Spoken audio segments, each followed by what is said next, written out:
Real Madrid মানেই শুধু একটা ক্লাব না, এটা একটা ড্রেসিং রুমে বসবাস করা ইগোদের সাম্রাজ্য। আর সেই সাম্রাজ্যের নতুন শাসক আরবালোয়া। প্রশ্ন একটাই, তিনি কি সত্যিই রিয়াল মাদ্রিদকে বদলাতে পারবেন, নাকি তিনিও হারিয়ে যাবেন জাভি আলোনসো, লোপেদেগুই এবং বেনিতেসদের তালিকায়? আজ আমরা বাস্তবতা নিয়েই কথা বলবো, আবেগ না।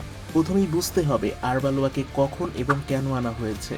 জাভি আলোনসোর সমস্যা ট্যাকটিক্স না, সমস্যা ছিল ড্রেসিং রুম, যেখানে সুপারস্টার আছে, ইগো আছে এবং পাওয়ার ক্লাশ আছে। এই পরিবেশ ঠিক না থাকলে বিশ্বসেরা কোচও ব্যর্থ হবে। তাই রিয়াল মাদ্রিদ প্রথমে ফুটবল না, পরিবেশ ঠিক করতে চেয়েছে। আরবালোয়ার সামনে সবচেয়ে বড় চ্যালেঞ্জ লা লিগা না বা চ্যাম্পিয়ন্স লিগ না, ড্রেসিং রুমে কন্ট্রোলটাই হবে বড় চ্যালেঞ্জ। যদি তিনি পারেন প্লেয়ারদের মধ্যে বিশ্বাস ফেরাতে, ইগো ক্লাশ কমাতে, সিনিয়র ও তরুণদের এক লাইনে আনতে, তাহলেই রিয়াল মাদ্রিদ ধীরে ধীরে ছন্দে ফিরবে। আর একটা ট্রফি, সেটা হবে বোনাস। সবচেয়ে আলোচিত প্রশ্ন, ভিনিসিয়াস জুনিয়র নাকি এমবাপ্পে? সত্যিটা হলো এটা কোচের মাথার ভেতরের গেম।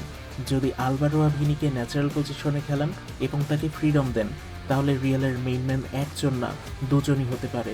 আর যদি ভিনি প্লাস এমবাপ্পে ক্লিক করে যায়, তাহলে রিয়াল মাদ্রিদ হবে ইউরোপের সবচেয়ে ভয়ঙ্কর দল।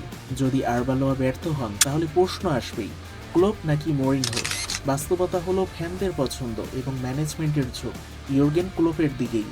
কিন্তু সমস্যা একটাই, ক্লোপ স্বাধীনতা ছাড়া কাজ করেন না, আর রিয়াল মাদ্রিদ খুবই কম কোচকেই পূর্ণ স্বাধীনতা দেয়। এই সমস্যাটাই ভবিষ্যতে সবচেয়ে বড় প্রশ্ন হতে চলেছে। আরবালোয়া কি সফল হবেন? টেকনিক্যালি বলতে গেলে সময় লাগবে, আর ম্যানেজমেন্ট, এখানেই হচ্ছে তার আসল পরীক্ষা। যদি তিনি ড্রেসিং রুমে জিততে পারেন, রিয়াল মাদ্রিদ আবারও ভয়ঙ্কর হবে। আর না পারলে নামটা আর একজন কোচের মতোই ইতিহাসের পাতায় হারিয়ে যাবে। আপনার কি মনে হয়, আরবালোয়া কি পারবেন, নাকি নতুন কোচ আবার আসবে? কমেন্টে জানাবেন।